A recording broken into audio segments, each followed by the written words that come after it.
Hey. Oak 93.5. We here. We live. Hey, I am Marvelous Marv. This is Soulful Sunday, and I got SB Michelle with Oak 93.5. Yes. And together we are the collective. We in the house. We got some important people in the house today, y'all. Y'all don't even understand how proud I am to just sit at the table with y'all. Y'all don't even understand. This is phenomenal for us. This moves us into a whole different realm, y'all, and we truly appreciate y'all coming in.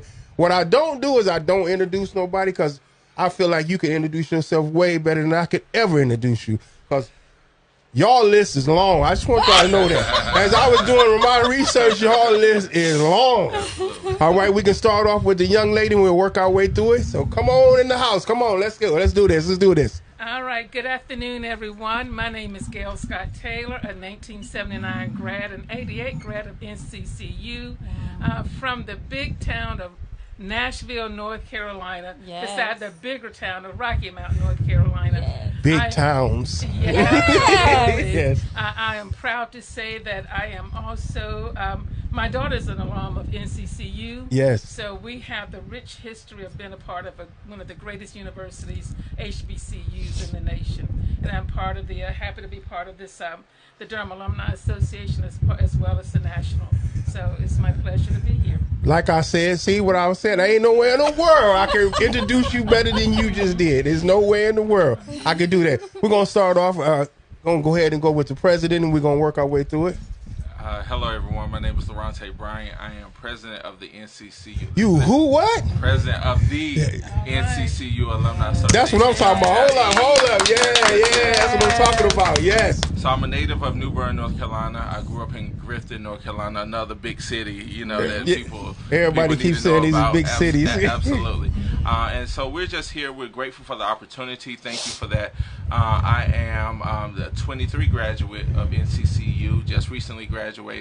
I am the proud husband of Dion Bryant. She would shoot me if I didn't say that. Right, that's right. Father of Bradley. And so we're just excited to join you today. All right. Go ahead, sir. Come on, step right on. Mr. President, you put a lot of pressure on me.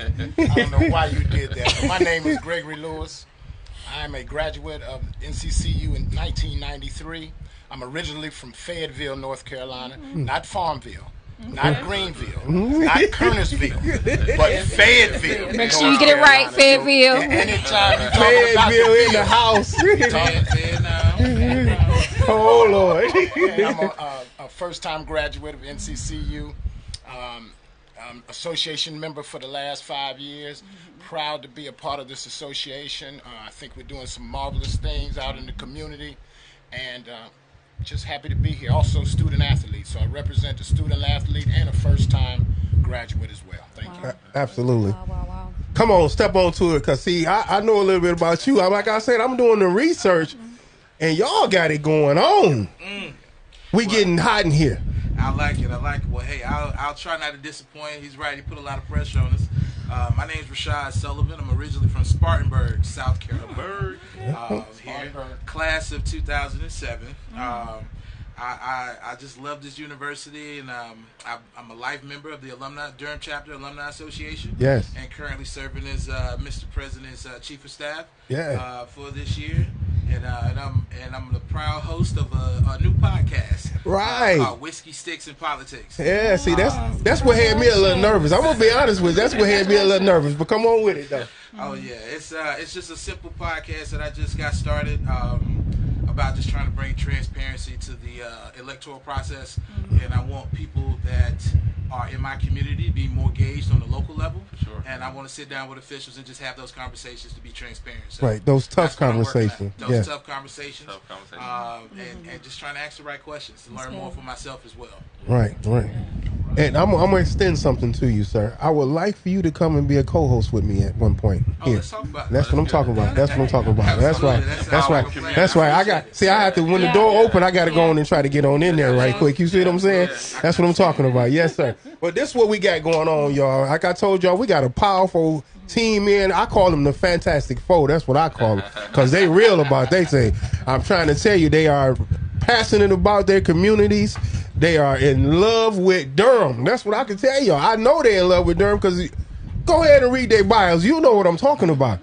Come on, Mr. President. Tell us what you got going on in your professional life, and we'll go from there, everybody. We're going to swing this way, everybody. Okay. All right. So I'm currently the director of operations at the Raleigh Marriott City Center. And so, He said that like it was nothing, but come on. I've been in hospitality 20 years. Yeah. And so, again, proud graduate of the North Carolina Central University, the best HBCU in all the land. Okay. And so I think the appeal for us to come here was to, just really express what we do as an association, what we do as an organization, what we do as a university. Yes. We live out the truth and service motto. And it's really not a motto, it's a commitment. And so we truly live out there in our daily lives, in our personal lives, in our communities. And so, again, I'm just excited to be able to share. Like I said, recently married. Yes. Going on 6 months. Excited about Hold on, this. wait a minute.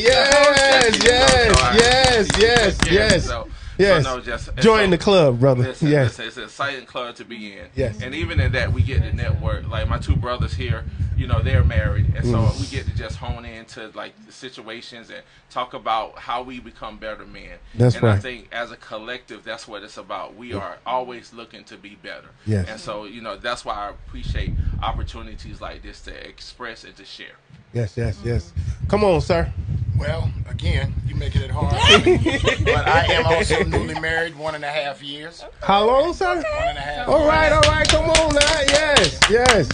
A wonderful lady, Dr. Laura Bethea Lewis. Yes. And, again, with these two gentlemen, we get a chance to really sit down and talk about marriage and what it is and the commitment, and also, being newly married. Yes. So, it's work.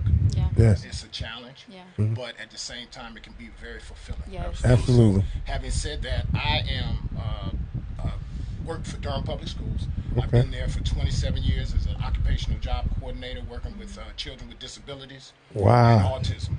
Yes. So primarily what my job was is to go into the community and find them training, work with organizations, churches. Man, we got something for you. Me and my wife sat down and talked about. Yes. We just had a conversation. I'm telling you, God don't make no mistakes. I'm telling you. No mistakes. Yes, I'm sorry to cut you off, but that you just made it was like, wow.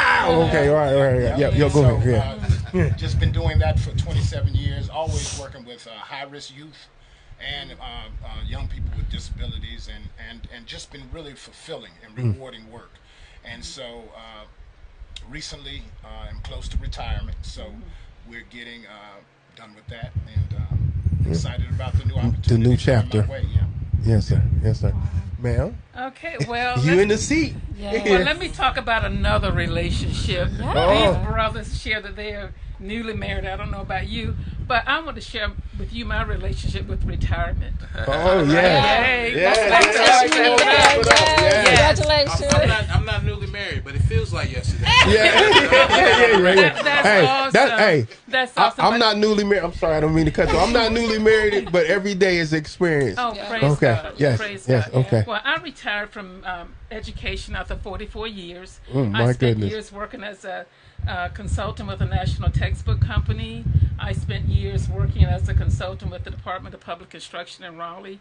As a principal of a charter school, I helped charter schools get Oh, my established and goodness. developed. And I spent time in the classroom as well. No mistakes. Yes, and so when I retired about 3 years ago, I was trying to figure out what to do next, and my passion has always been teaching. So now I am doing some work in the community as well as substitute teaching, half days only.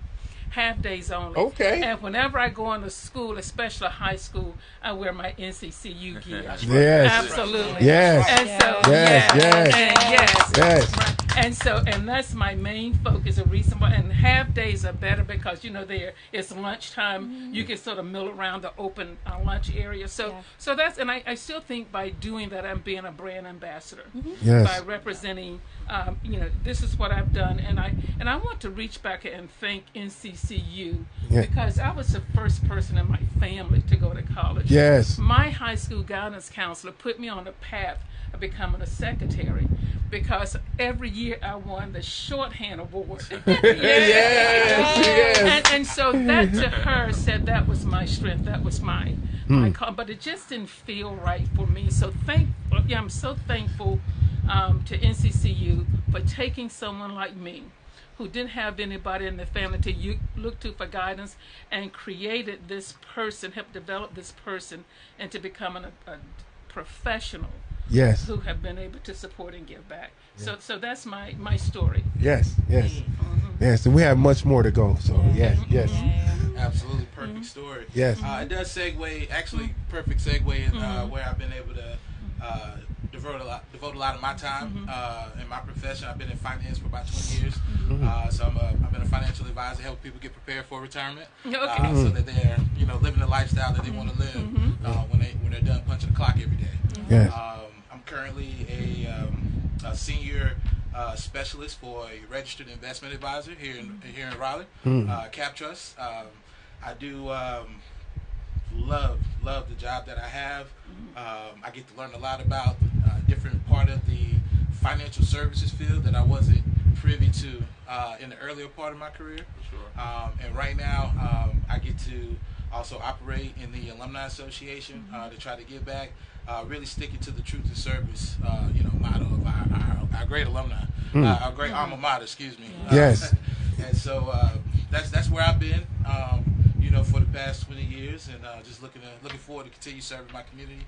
And these, as you can phenomenal, see, Fantastic Four. Yes. This is a good group to be a part of. So just happy to be here and share our story and talk with you both today. There we go. That's what I'm talking about. Yeah. Well, this is what I want to know, y'all. What brought y'all together? Besides, I know the community brought y'all together, but what brought y'all here today to just be so passionate about what you're doing? Anybody can talk about it. Because at the end of the day, y'all, we have to project ourselves out so we can pull people in. So that's where we at with that. Anybody can. It doesn't make me. I'm an open floor type of guy. I don't. I'll be here if I could. Okay. One of the things I'm passionate about, I've been granted the opportunity to serve as part of the SEAC committee for the Alumni Association. This is our civic engagement arm of the club, and essentially we're about student advocacy, trying to get people registered to vote, trying to make sure people are aware of voting efforts in the area, and that's where I've been. And so once he allowed me to be his chief of staff, and it was kind of, hey, pretty much you serve wherever I need you to serve as far as the committees. And then just sat in on the SEAC committee meeting that time and just realized that, hey, these people are, they need some additional help, and they're already on it. So I just kind of plugged in. They have a great system put in place. We have community leaders like Brother Richard Smith. He's one of he actually started the SEAC committee, and he's working with other SEAC committee members on the national level, just to try to keep us all connected. But that's the beautiful part about this today. Everybody's just really excited. We just finished our primaries here in Durham, in Raleigh, right? Back on the 3rd. So with my podcast, Whiskey Sticks and Politics, that's what I've been doing, trying to sit down with candidates, people running for office. I've been able to interview a few people, and it's been a great journey so far. So that's one reason why I'm here today, to try to get the word out about that. Yes. All right. Excellent. I also wanted to step back for just a few minutes, just to make sure that everybody is clear and understands. What does SEAC mean? SEAC, Civic Engagement Advocacy Committee. Okay. So essentially, like I said, we get involved with voter registration, making sure our sold to the poll efforts are successful. We do community outreach. We've been planning to do some phone banking for the upcoming midterms. So, but that's what it stands for: Civic Engagement Advocacy Committee. Okay. All right. Excellent. Good. And thank you. And I think Greg brought this great opportunity to us. I think him and you and him had a conversation. Yeah, I mean, I'm just excited, to be honest with you. But when we first met, I said, what we're going to do, we're going to work together on something. That's it, right? And this is the start of something. Yeah. We got a lot more to go, but this is the start of something. You can go ahead, sir. Yeah, and I think, he brought this opportunity. And one of the things we are passionate about is advocacy. You know, in love that. the world that we are in now, you know, there are attacks on black institutions. And so as much as people want to highlight the negative, we are here to say, no, this is what black excellence look like. Yes, This yes. is what, when a group of like-minded people get together, amazing things happen. Yeah. And so I've been able to just, in our Alumni Association in Durham, with the help of our committee, to, you know, foster a relationship where we are, you know, making great strides with the students. We are there to support the students. We are there to support the committee. We are the community. We are there to support the university, and actually our national association as well. You know, we are a subcommittee really of them, and so, you know, we are to support and undergird them. And so, you know, we are just excited about being able to share our success story, share our lessons, because everything is not always peachy. You know, we have had some That's right. some failures, but it hasn't defined us. We have learned from those. Those failures have become lessons. Yes. And so we're If here you was to share- sit here today and tell me you didn't fail at something, yeah. you wouldn't. ask me to get off I the would bike ask you to and- go yeah, on and get up out of like here. exit You know, this way, right? there we go. That's right. Absolutely. Exit stage right. You know, you know what I'm saying? That's right. That's Yeah. right. And so, you know, I'll be honest, you know, I got to North Carolina Central University in 2002. I graduated in 23. I took the 21-year plan, right? There we go. But no, seriously, life No, happened. life. That's okay. Life is happened. real. Yeah, absolutely. I became really involved in my job. They sent me across the country. But one of the things I realized, first of all, I had a dear friend over here, brother, who told me, you know, I need to get my degree. But more importantly, you know, I wanted to be that light and that beacon for my nieces and nephews to say, yes, Yeah, things yeah, yeah. happen in life, Yeah. but you are defined on how you overcome them. That's And so I just thought it was a great opportunity to go ahead and get my degree, because what I realized is that some doors aren't going to be open without a degree. Amen. And then when you are able to walk through that door Yeah. and say, I'm a product of an HBCU, it sweetens the pot even Yeah. more. So Yes, I'm excited. yes. Yep. Yeah, I would agree with that. And so what I would like to also say about that is there are some failures. Yeah. When I was coming through school, it was very, very important to have food to eat. Just that, something that simple. So one of the things that I became passionate about was the food pantry on campus. And in the last 3 or 4 years, I've been very dedicated to supporting that initiative. It's a great way for kids and students to volunteer. It's also a great way for the community to give back to the students. Yes. I remember being a student athlete. If the cafeteria closed, you That just was didn't it. have anything to eat. We didn't have a place where you could go get 2 or 3 meals to get you through the They week. got everything now. Now they have a lot more of that, and you don't realize the Hold on. difference that Wait a that minute. makes. Come on now. Come on now. Come on now. Come on now. Yes. To be able to get a meal or 2 to get you through the week, because this also supports families. Yeah. Yes. It doesn't just support the student, it supports their parents and grandparents who are also trying to send them to school. Right. And Because it's they don't very have to. difficult. They don't have to call on them That's right. to receive. That's right. And, Yes. and the pantry from year to year has went up over 60% in terms of student participation. So I want to make that aware that we do have a pantry on campus. Please, all students, if you're listening, parents, if you're listening, please utilize that.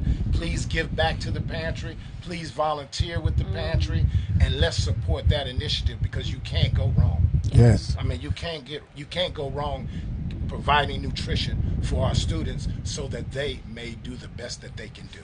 That's checking the box Absolutely. off their list Yeah. so they can move forward. Yeah. Yes. Yes. And that's just one of the many things Yes. that this association is passionate about. Absolutely. I love it. So let me talk a little bit about what brought me here today. We were leaving an event last summer, and our President Bryant asked me if I would consider being the chairperson of the scholarship committee for the Durham Alumni chapter. And I had to think about it. You know, for the past 5 years, I've been a member of the National Alumni Scholarship Committee. Ooh, and yes. and I have So just he knew what he was doing there, right? well, he knew what he was doing, and, right? you know, Yeah. and God just has a way of aligning That's people right. at just the right That's time. right. And so I was a member of the alumni chapter, but just a member, showing up for meetings frequently.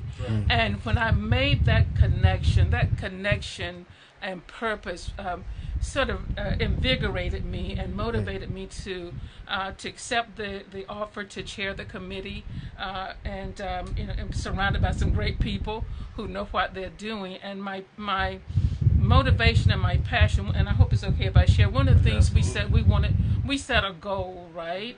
And we want to start small. So we knew we wanted to offer academic based scholarships, but also needs based scholarships. Because I recall last year there was a student, when we were planning, we had a scholarship gala last year, a student who needed about $1,500 to pay her dues so she could get her white jacket. And so it didn't come from any money out of the budget, but the collective members of the association got together and poured into that fund, so this young lady could get what she needed to graduate. That's right. So I think from that memory and that connection, being able to offer students scholarships so they can stay in school. God forbid, for those of us who are able to support, that we don't support, so that if a student from the Durham area or any area is in need that says, I need $1,000 so that I can finish my degree or I can return to school, we should be in a position to do that. Yes. Because I truly believe God has, and I don't need to keep saying that, but if you don't mind, but I believe somewhere in the scripture, and Peter, it says, when the Lord has strengthened you to reach back and help somebody else. So God has strengthened us to be in a position to do something. So through scholarships is how we as the alumni can reach back and strengthen our young brothers and sisters. Absolutely. Amen. Wow. Yes. And I think we all can attest to, like, scholarships ensure that talented students get access to opportunities, access to education, that typically financial barriers exist. So, I think, again, all of us said that we are first generation college students. Right. Had it not been for scholarship and funding, I don't know if all of us would be here. That's right. And so we are called to pave the way for the next. And that's one of our missions. The mission as an organization is to use what we learned and pave the way for the next. And so, we take that seriously. Yeah. Absolutely. I also want to take a moment to just applaud all of y'all, because y'all are singing to my heart right now, seriously. Because I am also a first graduate in my family from St. Augustine College.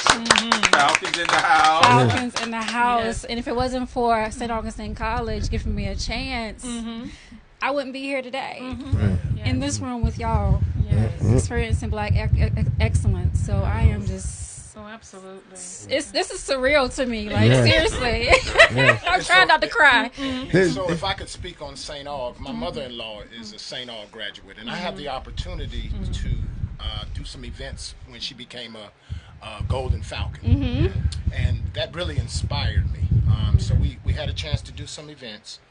And when I was finished with that, I told my fiance, she's my wife now, I said, I want some of that. Yeah. Yes. I want some of that. Yes. And so when I started to think about it, I said, you know what, I'm going to get involved in the Durham chapter.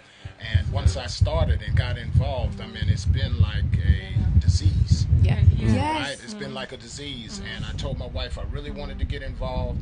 I'm going to get involved. There's something you can do. Yep. Right? Yes, sir. Some people say, oh, well, I don't know what to do. I don't know this. I don't know how to do that. You can do something. You can do something. If the desire is there. Yeah, If you listen to your heart, That's right. you can do something. Yeah. Some people want to pay their dues and stay in the background. Some people That's want to fine. come to the forefront. Yeah. Some people want to, be a part of this and that. Some people want to lead. There's room For in this everybody. association and the National Association to do something. Yeah. Yes. So we want more people to get involved with your local chapters. Absolutely. Get involved with your Durham chapter, first of all, but local chapters and national chapters of any HBCU. Because that's important. Yeah. So if there's something you want to do, first get involved. Yes. And we joke and say that we're the best, that we're the greatest, which we are. But the fact is, No joke. Listen, Right. but the fact is, what affects one affects all. Yes. Yeah. And Yes. so we are in it for everything. We have a rivalry with, and I'll use their correct name because, today. But we have a rivalry with North Carolina A&T. Yes. But at the end of the day, ain't nobody else going to pick on them. Ain't no one else is Right. going to. Right. like they took away their polling site, and we're standing in the gap with them. We're advocating for them, and so it's important to recognize too as we talk about just getting and being in it. Yes, it's like the Black church. We do ask for money a lot, but it's for scholarships. It's for to support those who we are able to support. But that's not all we look for. We look for people to share their time and their talent. That's So right. it's a lot of ways to give. So while, in our membership, we probably have 378 members.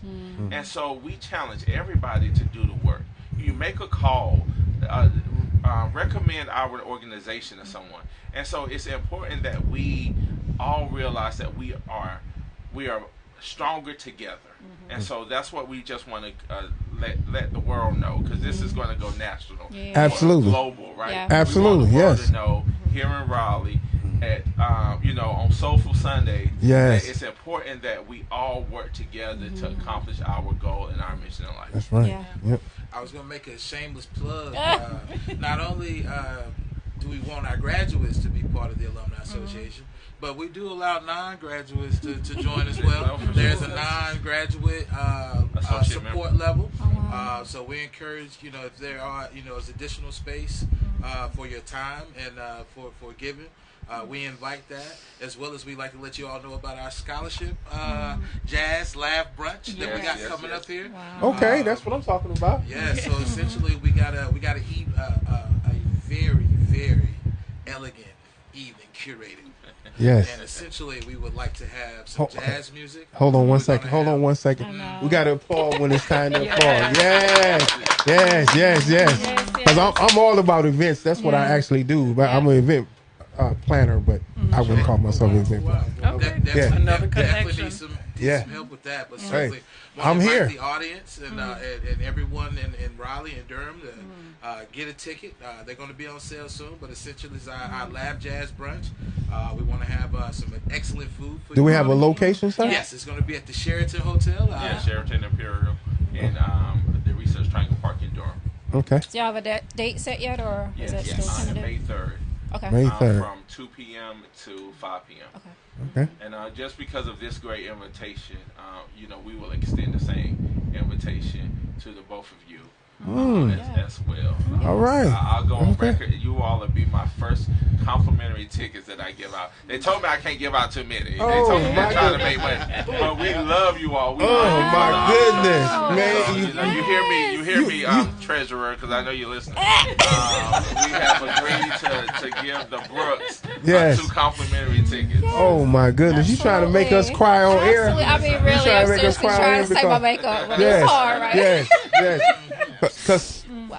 we in this to win this, y'all. Yes. The reason why we formed this platform, of course, our great producer Steve already had this going on for 15 years or so. But the reason why Marvin stepped into this is for this moment right here. Yeah. It's so we can bring the voiceless a voice. Yeah. So we can just make sure everybody understand that we here. You know? Jesus Christ. Yeah. Oh, yes, we here. outside. Yeah. We here. Well, I want to circle back around because you keep mentioning a word that is very near and dear to my heart. I have a lot of words that's very near to my heart, but advocate is really near to my heart because also the population I work with autism, autistic kids. How or when did that word become important to you, and how did you start to develop advocating or advocating for yourself? Yeah, so that's a great question. I think for me, just growing up in church, Yeah. it was established early on. You know, I had my mother and father, who this year will be married for 46 years, and my grandparents to really pour into me and told me, you know, it was bigger than just me. Yeah. You know, it's a lot of people that depend on your decisions that you make, and you know, not to be. I know it's a Soulful Sunday, and not to over spiritualize anything, but we have the greatest advocator. Yeah. And so, if it's our mission to go in this world and be an example, be Yes. a light. I want you to say that again, Yeah. please, because it brings emotion to me. Because I want my sons to hear this. Yeah, absolutely. They need to understand. Yeah, You, if you don't advocate for you, nobody's going to advocate for you. Absolutely. Yeah. And I think it's important to know the history of things, Yeah. to know currently, and then know a path forward. Yeah. And I think advocating is just that. It's saying that I will support you. I will stand in the gap for you. You know, you may not have it now, but I'm going to build a gateway and a bridge to show you how to get it. Yeah. You know, and so I think that's why advocacy is important. Very important. Yes. Advocacy for me is again working with children with disabilities. Yes. So once I got involved in that particular job, I realized that parents want their child with a disability, if it be an autism, to have everything else That's right. that any other child Yes. has. So once I got into position, I realized that going out in the community, job training, being parts of organizations, showing people that they can do the work, they can produce, and you never know how high a child with autism can go unless you push them to that level. Yes. So advocacy for me, that's kind of how it started. So I took, my wife reminded me, she said, everything that you've been doing for the last 25 years, all you have to do is bring that to the association. That's right. It's already made for you. That's It's right. already been mapped Just out gotta for walk you. Yes. into it. So it's very easy for you to transition seamlessly into some of the things that you've done for the association because I've done for students. That's right. Can I say something? He No, you can't. No, I'm just I'll be quiet. I'm talking too much. My grandma used to say I talk too much. No, you Like, not. boy, No, you talk you too not. much. You know, you're gonna be a preacher. No. Right. No, but he said something important. So we're not looking to recreate anything. That's right. We're asking that you bring your talents. That's right. I can't bring Greg's talent. Greg can't bring That's right. Monte's talent. That's right. Greg can bring Greg's talent. That's right. And so that's what we want. We want it to be a space where you bring your talent And to freedom, our organization and you make it better. freedom to develop. Absolutely, Yeah. absolutely. So I was glad he said that he brought his talent. He has already been doing it, and so that's exactly what it is. Mm-hmm. Yep. Okay, so now you're about to make me cry. So Yes. let me Yes. just share a story, and what really connected me to scholarships, because as I said, I was headed to community college, and when I worked with my high school teachers and I got into college, and I told my mom bought me a little blanket for my bed in 1975. People, I still have that blanket today. Yes. And this is coming up on almost 50 years. Yes. And so, and I said that to say, when we put something, we pour something into the hearts of children. Yeah. When we let them know that there's hope. And when I wear my shirt, my NCCU stuff into schools, hopefully some student will see me and say, they may think I don't have a chance at going to college because I don't have the resources. My parents don't have a college fund. We don't have a nest egg saved up. And I don't want to speak for these brothers, but we didn't have a nest egg, Come right? on. That's right. So we had to depend on financial aid, Pell Grants, whatever. But Yeah. my mission, my connection now through working with scholarships, to help every student know, don't be discouraged.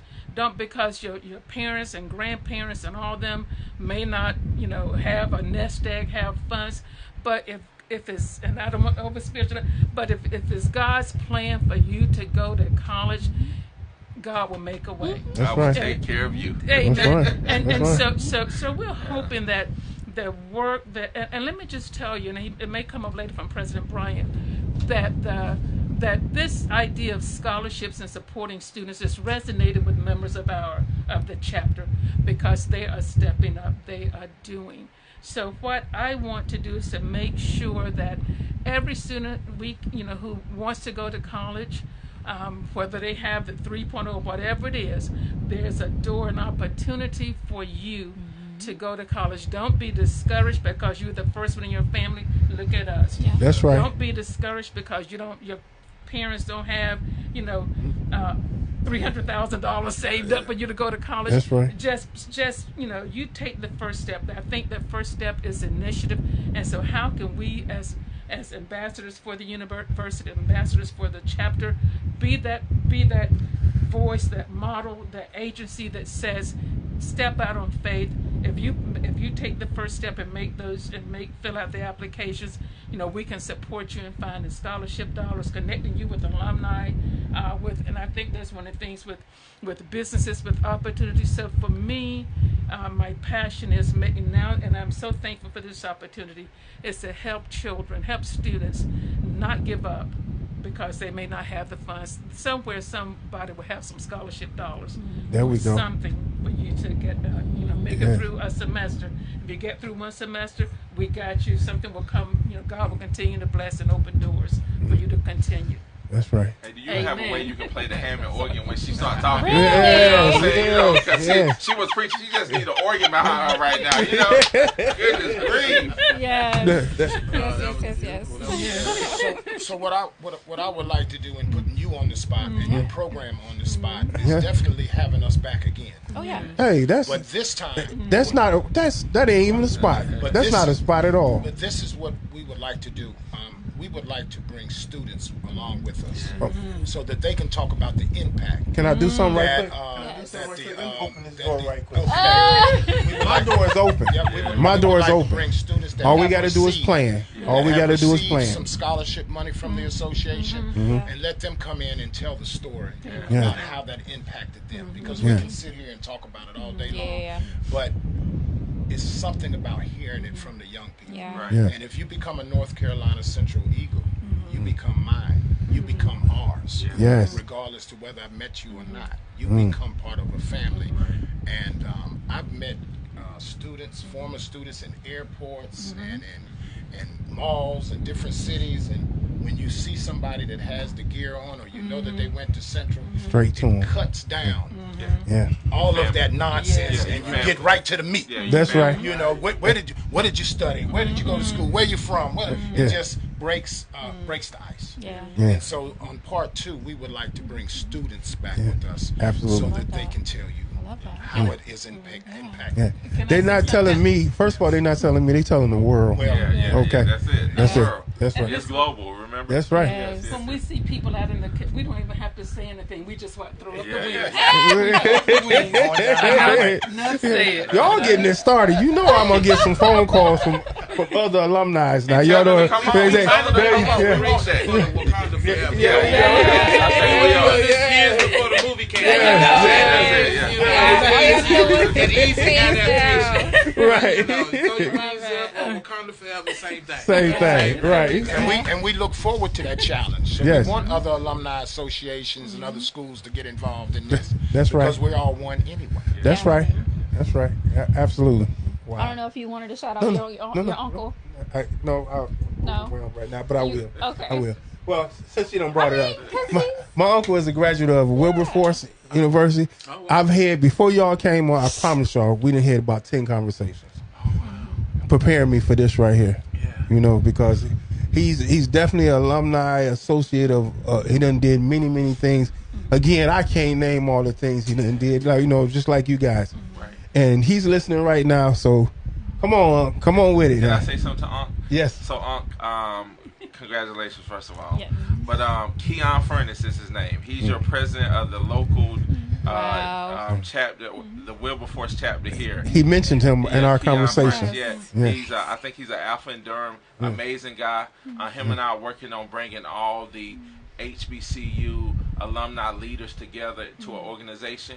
So when you said Wilberforce is walking in great company, because Keon Furnace, again, he's the president of this the local chapter here for Okay. Wilberforce. Yeah. So I know he's got Yeah. people. Wow. Yes. Wow. He was the first graduate in our family, y'all. Yeah. Wow. Right. So I'm sorry. No. This is Oh. powerful. This is Yes. it is. It's very powerful. Absolutely. It's very powerful. Let's take a moment, y'all, because I need to move. Yeah.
Sunday, brought to you by who?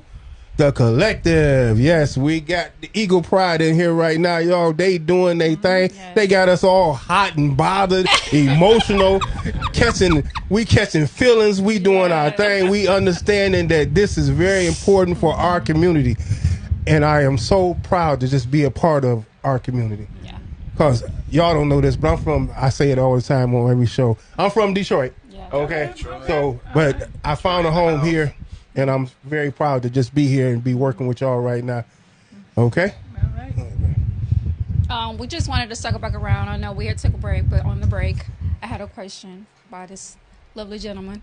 If you wanted to go ahead and continue. Yes, I wanted to ask you, what did you do with the children with autism? So my journey with autistic kids started when I enrolled with Purdue Global University to get my master's degree in psychology. So in getting that degree, I graduated with my applied behavior analysis degree, which allows me to work with autistic kids. I first started out as a behavior technician and then got registered as a registered behavior technician. Well, we work with direct services with autistic kids. I have since evolved from that, and now I do respite care for autistic kids, where I just kind of like give parents a break. With autistic kids, whatever that looks like for them, I may come for a few hours and play with them and just be like, just play therapy, you know what I'm saying? Just trying to understand their world, trying to teach them new things, whatever that may be, new words or how to kind of like speak for themselves, things like that.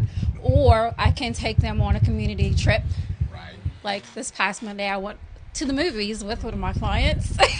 And we watched Hoppers. And it was so amazing. And I was like, I don't feel like I'm working right now. I got you. So, yeah. One of the things as you spoke, sir, I'm sorry, y'all. I'm just emotional today. It is what it is. But you spoke into existence what me and my wife, we had breakfast yesterday. We went out and had breakfast. Yep. And one of the things we spoke about was bringing autistic children into the workspace. Yeah. And now that it ain't 24 hours. No.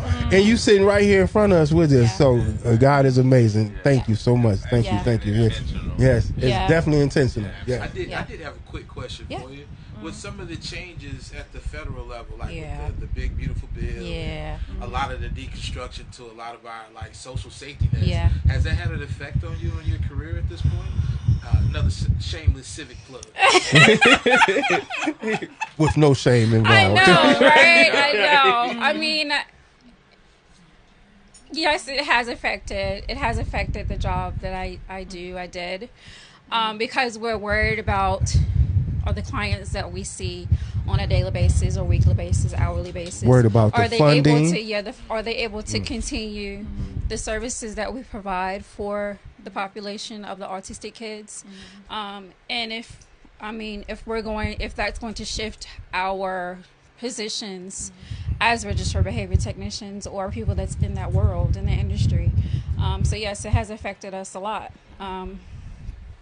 And again, it's advocating, you know what I'm saying? It's advocating to let people know that it's very important that this is not just something that is like luxury. No, autistic is very real. It impacts families, people. It rocks families' worlds. Whole dynamics. The whole world is like, rocked when they find out they have autistic kids, you know what I'm saying? So I just want to be able to make sure that people know that it is an important service to have. It's not something that's just like luxury and something that should be taken away. But yeah. So if you don't mind, first of all, I love this set. It's inviting. It's just not you all asking us questions. We're getting able to just. That's right. I love this space. And as an alumni association, we look like holistically and making sure everybody is good. So we meet the needs in all different type of ways. We probably, I'm for certain that we have alumni with autistic kids. Maybe speak to maybe some resources or best practices, because again, a lot of people, well, not a lot of people, some people are embarrassed of situations. Maybe speak to some of the resources as a professional that you know that out here for our alumni that's listening.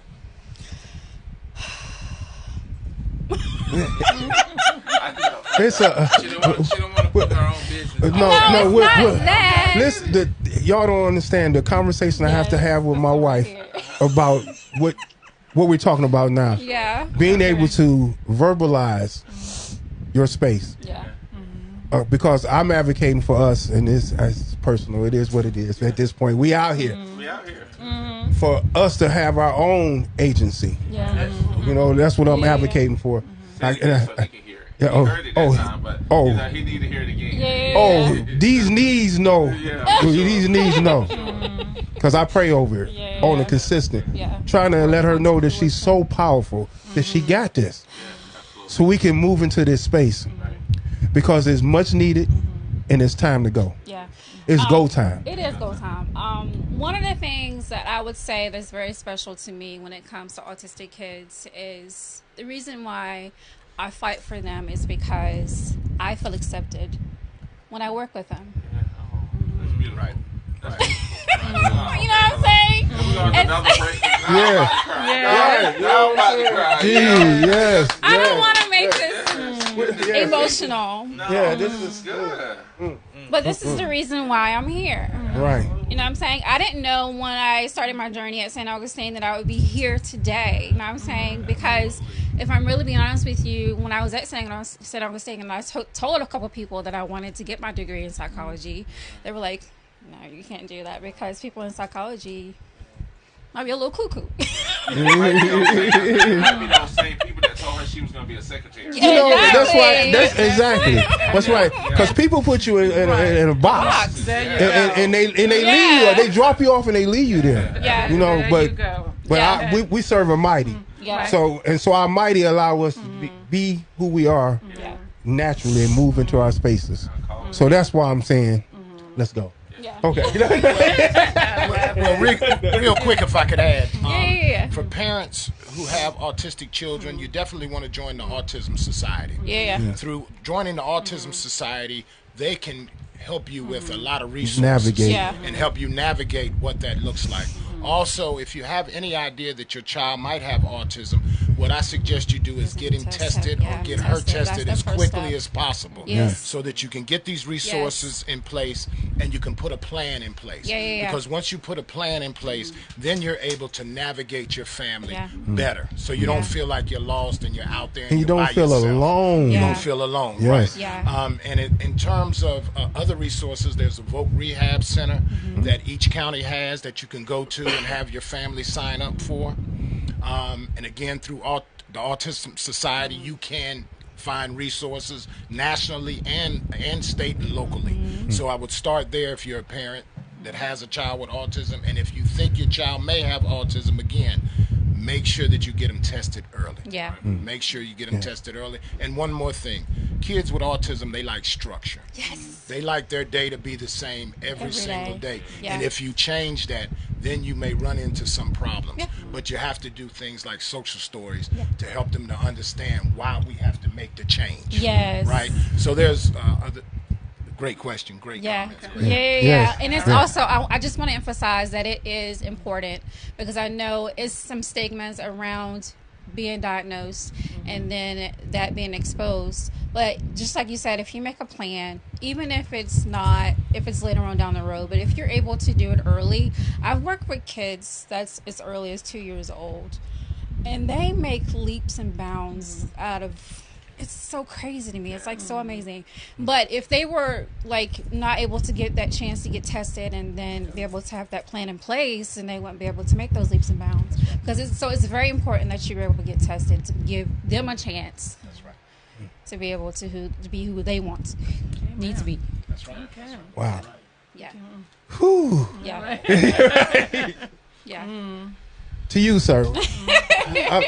We have Different direction. We got to take it. Yeah. We got it. Oh, yeah. Because otherwise, we're going to be all here blubbering. Yeah. Where can we hear your podcast and how often? And we'll go from So no, good, great question, and thanks for that. My podcast, I post. I have a production team, so we do video, and I post on YouTube. Okay. I've been posting, or I started out doing like once a month, but with the recent primaries, I actually had posted like maybe 4 or 5 episodes this past month. And so my cadence, I like maybe once a month is how I'm looking to do it. But as often as I get interviews, I'll post them and make sure I make my audience aware as I go. But Facebook, Instagram, and YouTube, all the same. Whiskey, Sticks, and Politics. How did you get to your name? How did you come on with that name? How did I come up with you the sure name? you want to answer that? Yeah. Obviously, you got something to do Within with reason. whiskey. Within reason. No, for sure. Well, with Lorante shouting out his lovely wife earlier, I'm actually coming up on 7 years being married. Congratulations. Yes. And my lovely wife, she's a physician, and she did her residency at the University of Louisville. And Louisville has a very, very big bourbon whiskey community. Absolutely, They yeah. got all of the distilleries out there. And one time for my birthday, we went to the Four Roses distillery, and I fell in love with bourbon at that. So you didn't travel all the way here from? And I'm just messing with you. So yeah, just fell in love with bourbon. So ever since then, I'm always trying different bourbons. We do what we call bourbon hunting, where you got to know somebody that knows somebody that knows somebody that knows when the bourbon's coming in. I haven't met him yet, so I just kind of go shopping. Whatever. Okay. That's why they call it hunting. I was about to be like, call me up. Let's go. Got you. We'll do it. But that's how I got into that. And sticks is another word for cigars. So there's a new burgeoning cigar culture here in the Raleigh area. Yes. If you all are aware of the Oak City Entertainment Group, last year we had the first cigar festival in Raleigh. Raleigh's first cigar festival. They actually are doing another one again this year. So I was able to participate last year with that. But yeah, that's where the sticks come in from. And politics, I was a political science major. That was my major at North Carolina Central. And so just always been politics minded, been involved. I also pledged to Omega Psi Phi, and my line name was Politicue. Wow. So just kind of plays into it. I was Chief Justice of the Student Board, Panhandle President, SGA, did all the things while I was in school. So that's what played into my line name being what it was. But just kind of putting all those things together, I feel like the political discourse, and I could just be naive, and this is where you all can let me know, I didn't feel it was this much hate. I didn't feel this much evil when it came to a disagreement about the distribution of resources. Because when we talk about politics, that's what we're talking about. The distribution of resources. The people placed in power deciding where the collective money goes and how it's broken down. Make it plain, And bro. if you are disengaging from that process, you are letting other people make those decisions for you. That's right. That's right. Right? Well, And so they'll send them That's to other good. communities. But to answer the question where the name comes from, it's just Life. I want to have a platform where people can kind of break down that barrier, right? And so when you get a drink or maybe you're having a cigar, people can be a little more open. And then I just want to bring a little back some civility back to that conversation. That's good. Like gentlemen can sit down and have a drink and a cigar and figure it out. Yeah. That's what I Yeah. And to speak more to that, I just recently, a couple weeks ago, before we had our local elections, had the opportunity to meet several of Wake County's county commissioners and district attorneys. And just let me say this real quick. Had I not had the opportunity to meet those individuals that were running for office, the way I went in and thought I was going to vote, I completely came out a different way. So the people I thought I was going to vote for, I didn't vote for. The people I voted for, I'm glad I had the opportunity to meet them and vote for them.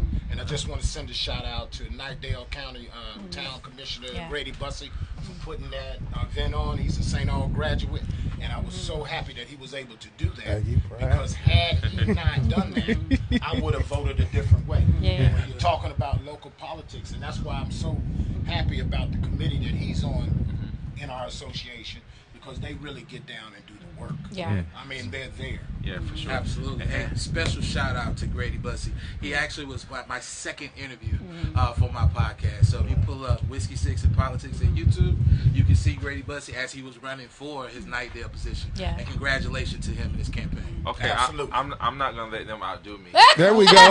There we I'm go. going to talk about scholarships in a minute. That's right. That's right. That's Grady right. Bussey is also a member of my church, Watts Chapel. Oh, okay, Raleigh. okay, okay. Who's Grady Bussey's best friend on the committee? Yeah, Grady Bussey. Right. My church member. I There see we him go. all the time, so you know. He's my friend, brother. Okay, all right. So y'all rubbing I don't- elbows is what you're Right. saying, right? I don't know Mr. Bussey. I know he's a good dude. I get all of that. I'm happy that all of them have a relationship. Yeah. And so right now, I'll be your new sister friend, sir. Yeah. But I don't know you. But if I could, I don't know how much more time we have left. We got Yeah. plenty of But- time. and Yeah, go maybe ahead. he could support us, but I want us to, before my time is up, Yep. and my speaking time is up, want to really sort of circle back to what the Durham Alumni Chapter is doing, as well as the national. But I'm going to focus on the Durham Alumni Chapter in terms of scholarship dollars.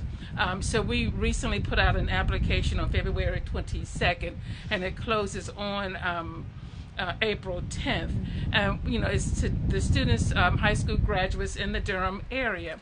And so we really have to push our students, and we get school counselors to encourage students not to wait until the last minute. Yeah. And I say that because I don't know this for a fact, I don't have any data on this, but I don't want any student to leave any money on the table because he or she did not complete an application on time. Yeah. So, whoever's listening, I hope parents and grandparents, even students yourselves, take agency over that. Yeah. and get those applications filled out on time.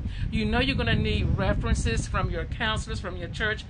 If the application is due on April 10th, you can't ask for a reference on April 9th. Amen. That's right. And so That's right. Right. And so I really want, we push it out to the school counselors, and I'm not a school counselor, but I do think, and if I were one, I would want those high school seniors to start learning responsibility now. You know when this application is due. You build your little elevator speech about yourself, so when it's time to write your bio, it's done.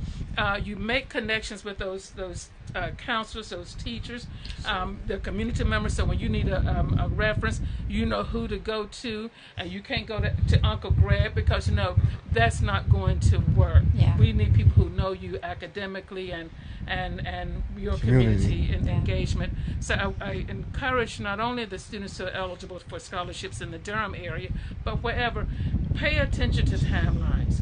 Be responsible. Don't miss a deadline and then call somebody up, because when the deadline is the deadline. Mm-hmm. And right, and so we have to learn that, because so many people may have missed out, and we, for one, the three of us don't want the students in Durham to miss out on our opportunity. So apply. Yeah, I just wanted to add something into that, make it very real, to be honest with you. Someone that is a procrastinator. We all been there. And to kind of like break it down to the basics of the reason why I would say my opinion, the reason why I procrastinate is because a lot of times the underlying root of it is, do I deserve? Do I put myself out there to be able to get the help that I need? And then kind of like believing that it is there for me. So you know what I'm saying? So you have to kind of like, it's like a mind thing, you know what I'm saying? So be able to not say, hey, I want to wait till the last minute and then ask for the help. Right, and I know there are people like that, and so real quick story. When back in the old days when you did your masters and you did your final exam, it was in a little blue booklet, and so we had 3 hours, and so the professor said we have 30 minutes left, and I had not written a word because I was formulating everything in my mind, and I knew exactly but I didn't realize I had formulated for 2.5 hours, right? And so I think for young people who may be thinking that, okay, I don't have the community involvement. I don't know this person. I may not be in the band. I may not play sports. I may not. So I think the self-talk, right, the self-doubt is what may be one of the factors that people procrastinate and not do. But how do we shift the paradigm to that more, like, hey, I have a 2.5. I'm going to apply anyway. You never know. I may not get the full amount, but I may get something when they see this other stuff that I have done, how I have served the community, how I have been, a support in my school in so many different capacities. So I think for me, I would say just, how do we communicate, and who is there to model for that student that positive self-talk, right? So they can, just throw, when people cook spaghetti, I don't know how to do, but you throw it against the refrigerator. Against the wall. Just throw it against the refrigerator, right, and see what happens. Yeah. And I think the beauty of that is, and as an alumni chapter, that's what we pride ourselves in. We pride ourselves in giving back and then mentorship. Mentorship is very, very important. Even at the 43-year-old age that I am, it's good for me to have a mentor because again, we haven't seen everything, we don't know everything, and sometimes mentors are able to navigate us through those waters because they have been there.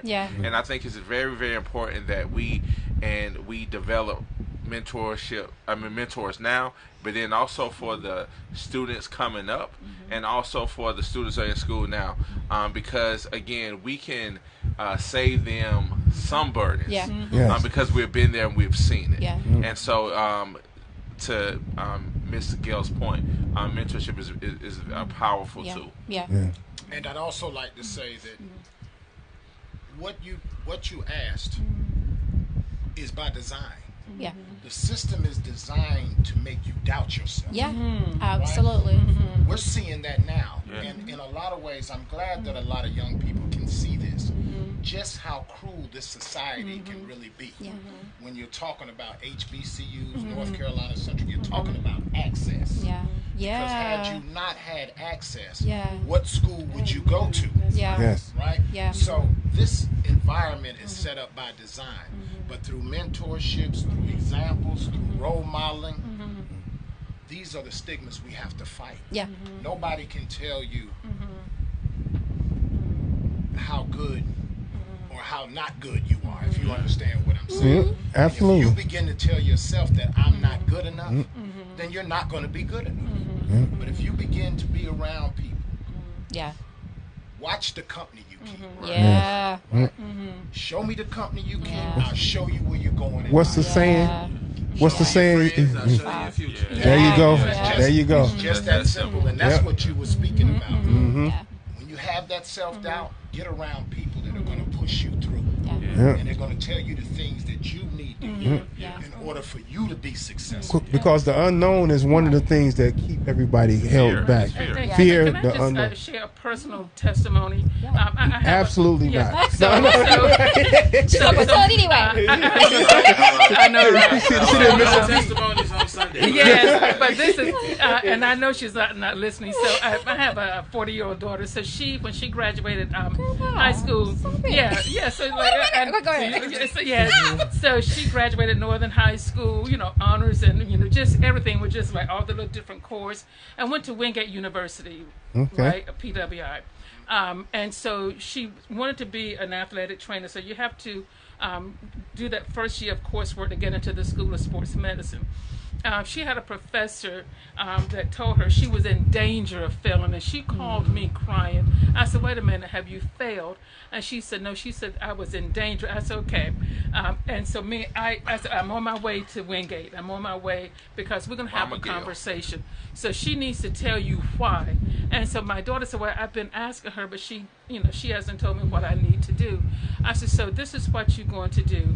You're going to go back over. I'm headed that way. And you're going to tell her that if you're in danger of failing, she needs to show you documentation. She got through it, got in School of Sports Medicine, so she finished Wingate, certified trainer, and then she came back home to Durham. and went to NCCU. Graduated from the School of Business, Hospitality, and Tourism Management.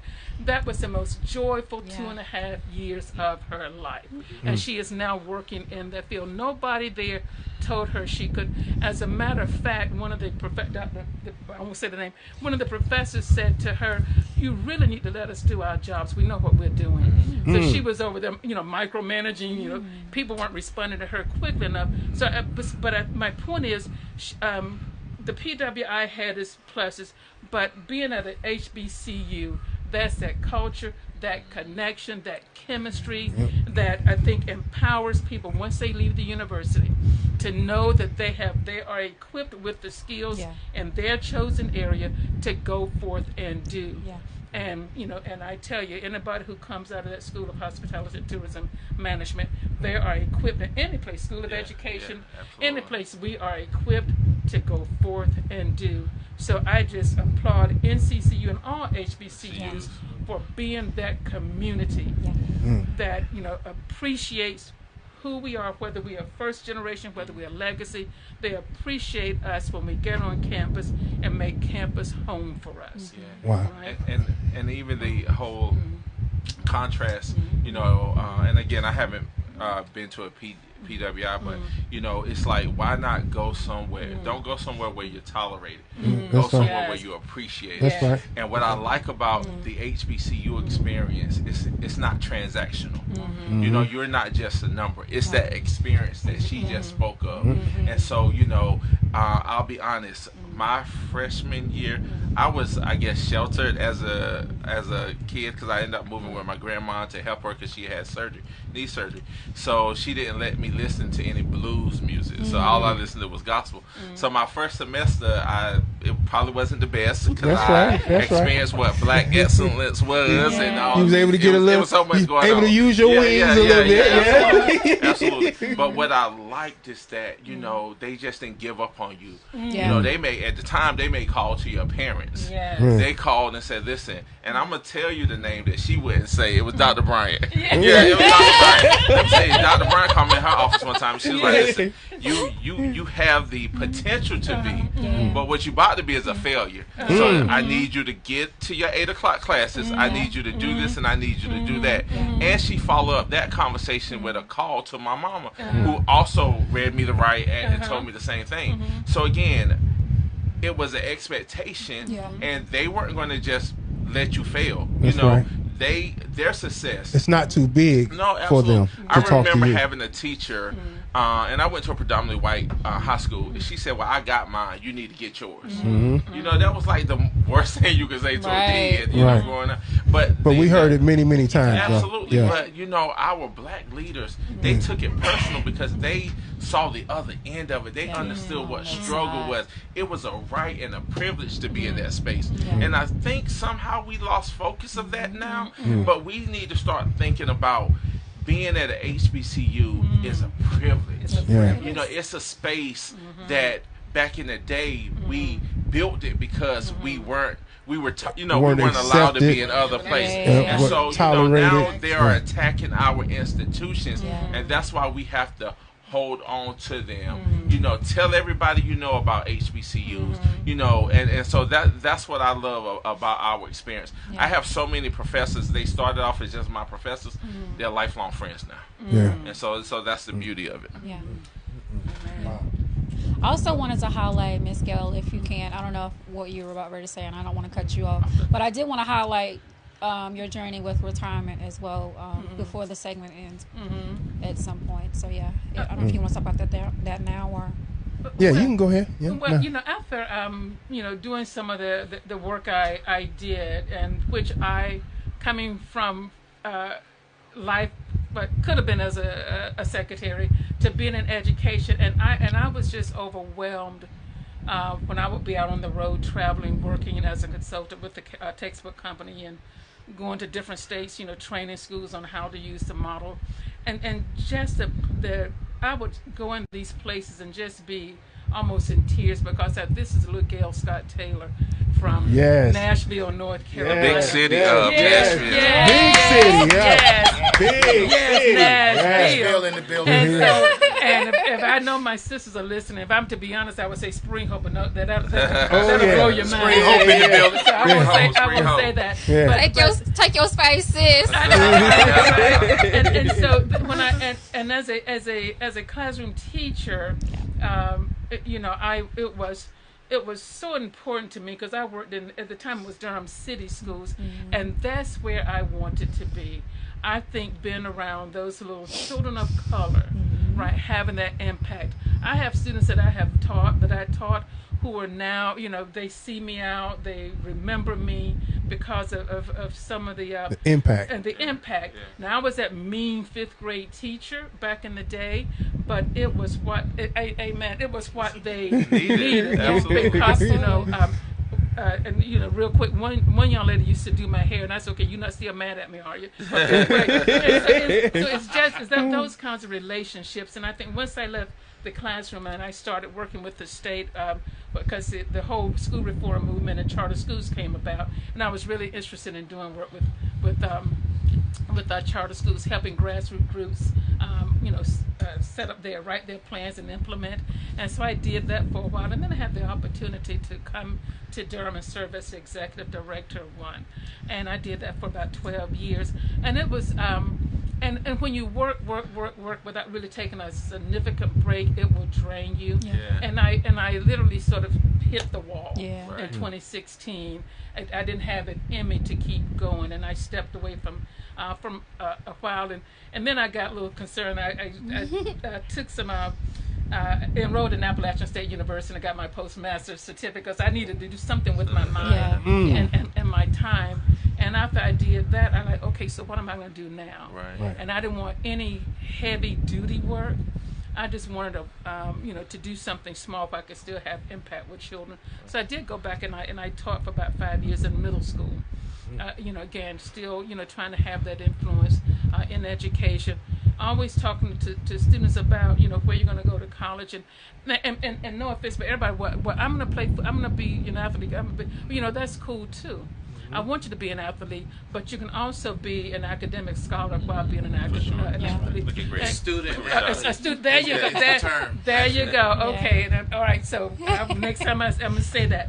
And so I think for my journey has always been about making sure that whoever, whatever the grade level, that they knew that they have potential and there are possibilities, because Gail Mack Scott Taylor, coming from Little Nash County, North Carolina, had never. My first flight was to Baltimore, Maryland, right, and I think it was around 1989. That was and didn't know anything about navigating the airport, and so God just blessed me on that journey. And then when I got into retirement, I did some. I did a little consulting work with a couple of schools here and there, and then I said I just needed to silence my mind and just be quiet, for about 6 months, and just get up in the mornings and just meditate and think about and appreciate the space that I was in at that time. And after that, I decided, let me, because you miss talking to people and interacting with people, and that's when I started doing some little work here and there. And then I took her out of retirement and asked her to be on the scholarship chair. Right. And she said yes. Right. And what else has really been good for me too, we have it's called Lady Soaring to Eagle Promise. So NCCU have a mentoring group of, it was started by, and I always say her name incorrectly, Miss Accolade, the former chancellor's wife. Yes. Anyway, yes, it's Ladies Soaring to Eagle Promise, and so we mentor, and I'm one of the mentors, and we mentor, incoming students, and mostly first generation students. So that's a mentorship program, and that is, takes some time, which is really good. And then I really involved with the Durham retired school personnel, and so now my mind is really it's on overload, but it's in a good way. It's healthy. It's because I can see the fruits of the labor, and I don't mind putting in the time for a worthy cause. And these gentlemen, even with our Snatch Your Body, we even had a little thing going on last year. Yes. We had exercise classes. We have done a lot in this chapter, right? So I'm retired, but I am, and it's good because I get to manage my time. That's what I was just about to say. It's your time to use the way you see fit. Exactly. Exactly. And I know normally today I would be napping, but this is more important. Okay. Right. So I'm Sorry, glad Nap. to be here. Sorry, Nap. But we here. That's Yeah, right. we here. That's right. I said, we outside. We outside. It is very important to ask the question, what to do next. Because I often ask myself that same question to be able to pivot into the next sector of your life. So, yeah, Well, I just wanted to say that. If I could, you know, with my profession, help people get prepared for retirement. Yeah. It's a tough conversation. Yeah. Because you're answering a lot of things and you're dealing with a lot of stuff. Your body's going through a lot of changes. There may not be a lot of your friends may not still be around. A lot of family members may not still be around. And your support is really all you have, whether it be the finances that you were able to put away, That's right. or the family members that are still around that's going to be able to assist. And what we realize is that human capital is really irreplaceable. Family members that are going to be there to help out when you start losing the ability to handle daily activities, right? Day-to-day activities that you normally used to doing. So there's a pride aspect or component to it that we gotta do our best to overcome. And I think with preparation and, like you said, meditating and getting to a point of acceptance, like, hey, I'm heading into this next stage of my life, and I need to do those things that are going to help me be in the best position possible to be the best person I can be through these golden years of my life. You've worked hard. I would say anybody that wants to get better prepared for retirement, please sit down with the financial advisors. Sit down with someone that considers themselves a fiduciary, and that just simply means that they're looking out for you before they're looking out for themselves, right? They're making sure they're putting their clients' needs first before they're worried about getting paid, type thing. And so, to head into that next stage confidently, sit down with a financial professional, make sure you let them know everything that's on your mind and your idea how you want to live in retirement, and then track that, and that's going to be their job to make sure that they're positioning products that are going to help you reach the goals that you set, not what's going to get him his sales goals. But that's one thing that I know that helps people be more prepared, entering that next stage, is sit down with a financial professional. And that's also something that we talked about as an association. We have people in the association that are retiring. I'll be there soon, Ms. Gail. But we want to start teaching our young people how to retire before they even start their careers. They're doing the right thing with their money when they start making the money. And see, that's something that my parents were unable to teach me, right? But as an association, and this gentleman sitting to my right, he's part of that. And that's what we were saying earlier. Bring all your talents to the association. And that's part of mentoring. Right? It is. Teaching young people how to save money. Because time is on your side. Right? Time. $50 over 50 years is way more money than $50,000 in 1 year. Yes. And I'm sure you can explain. You can speak to that better than I can. But time is on your side. And so that's one thing as an association we really want to get into as well, setting up financial workshops so that they can share with their parents and grandparents. That's they right. can teach their parents something their parents couldn't teach them. That's right. And someone once said to me, we were having a conversation, and he said to me, my old boss when I worked at DPI, he said, you know what, we end up wearing all our money. Once we pay our bills, we wear our money, and we're not investing, we're not saving, we're wearing it. Stuff that. So I think, and I know we have a young alumni chapter, which I'm so excited about. I don't. Whatever that young alumni look like, I'm not in that category. But teaching, the financial literacy people say it all the time, and better than I. That is so critical. So you can. A shameless plug. I just got back from Norfolk last night. I went to the MEAC, had a good time, and so I've been able to go places that I want to go, and not really worry about it, right? And so I have to budget for it. You just can't call me tomorrow and say let's go here. Right. I got to work. It has to be planned and budgeted, and I know what I need to not do so that I can put this over here. And real quick, so I'm coming up on our golden anniversary in 2029 NCCU.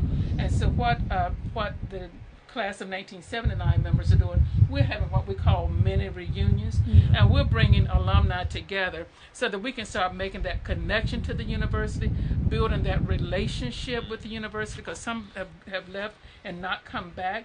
So we're calling people to come together on April 11th for our maroon and gray game, and as the alumni, we're going to meet for lunch in the cafeteria. We're going to throw back at noon and just have that conversation, because one person said, "Are you going to be asking for money?" And I said, "Not on that day." There we go. There we go. But the day will come. Not on that day. Not on that day. On the next day. Yeah, because the key is to get them connected to the. You know, when you have a relationship with someone with something, I think you're more apt to support it. That's right. Yes. And I believe that. So we're hoping that by bringing members of our class of 1979 in the Durham and surrounding areas together, that we're starting. If you have and we're going to take them. They're going to at the maroon and gray game. You can sit anywhere. We'll have them sit in the luxury seats. So hey, I might want to buy a reserved seat. You know what I mean? So we're trying to help people make that connection, and I think we have done. With me making a connection to the Durham Alumni Chapter, as I confessed before, I was just periodic, in attendance at meetings, right? But now I have a purpose, and I'm more focused, and I'm so appreciative of that. Yes. Wow. That's all I'm saying. I'm done. Okay. Something else I wanted to ask too was, what does it look like to not make it intimidating to go into the retirement journey? How can you make that less intimidating? Less intimidating. Preparedness. Yeah. Actually sitting down, having a pen and paper plan. Yeah. Talking about those goals that you're looking to execute on, and meeting regularly to make sure that you are executing on those goals in real time. Setting up, I'd have, typically early on, you may only need that annual check-in, right? Young, accumulating money. As you approach retirement, you probably want to start meeting, like 5 to 7 year time frame. Maybe you're meeting twice a year, 2 to 4 times a year, quarterly even. But then obviously once you're in the distribution phase where you're taking your money out and actually using it and spending it right, you're probably meeting it with them a little less. But to get rid of that fear is preparation. Making sure you meet with them. That's good. Okay. That's good. Well, y'all, as you know, this is very powerful for us. We truly appreciate y'all. We're going to close this thing out with a good note. We're going to let everybody just talk about what you got coming up next. Okay. And we'll start with Miss Gail first, and we'll work our way around. Okay, so what Ms. It can be personal, Oh. or it can be, with your alumni. So, or all of it. Okay, well, it's sort of all related. So personally, I have coming up in April, a classmate from class of 1979. We're going, and I've already planned for this, to Las Vegas for the. Miss Gail be in those streets. We see. Talking about what is it called? Catching flights, not feeling it. You know what I'm saying? So what is it called outside? She know what it's called.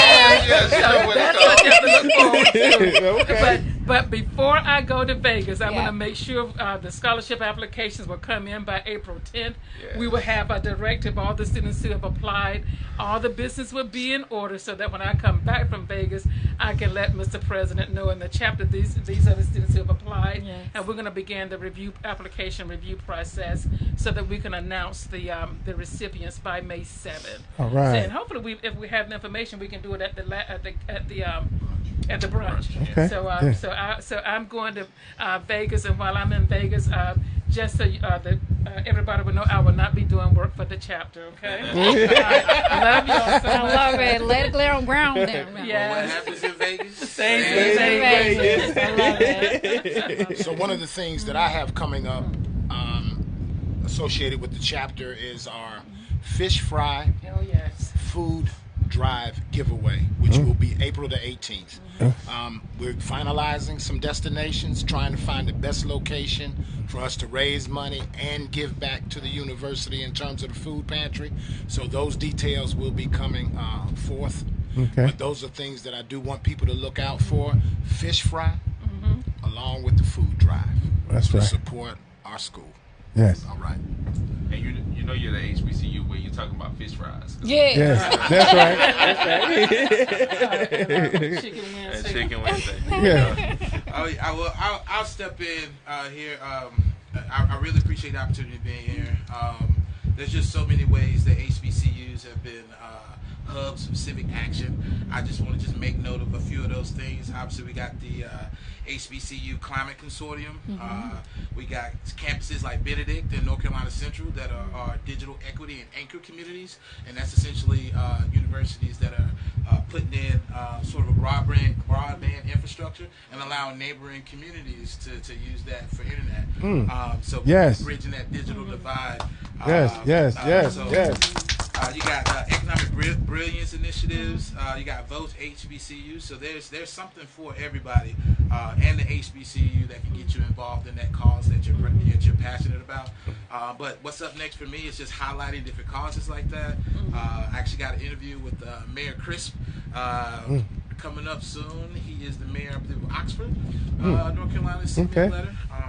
And other people. And he's going to be on your show? Is that what you're on the show? Gonna be sitting on the plug. So we'll Politics. We'll have that posted for you when we do that interview later this month. Interviewing Zach Hawkins. You may be familiar with him. Yes. He's one of our current state representatives. So looking forward to sitting down with him and other members that might be running later on in the year for election. So that's sort of what's next for me, and just trying to work, do my job with the Alumni Association. You working? Yeah. You're doing it. Yes. Can I just, before you go, can I just add one important statistics? So anyway, with our motto, truth and service, and I was on the university's website, and we're talking about service.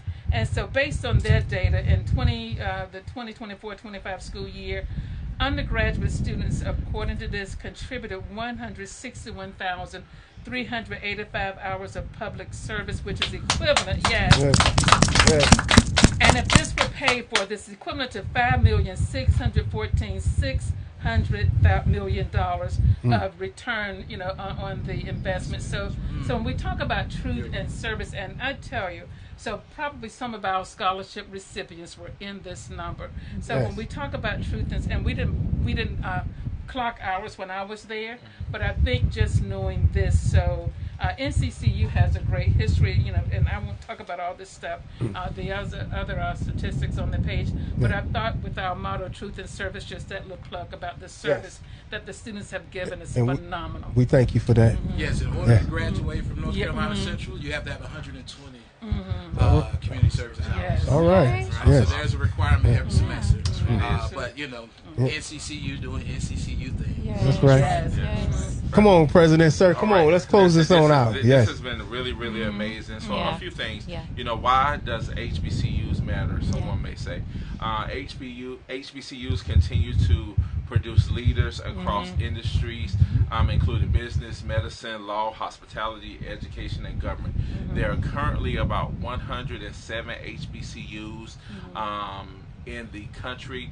2/3 of them are public, and so they really do amazing work. They provide cultural empowerment, mentorship, and lifelong community. Now, I'm sure somebody is listening to this and they saying, how can we support the NCCU Alumni Association Durham chapter? And I am glad you asked.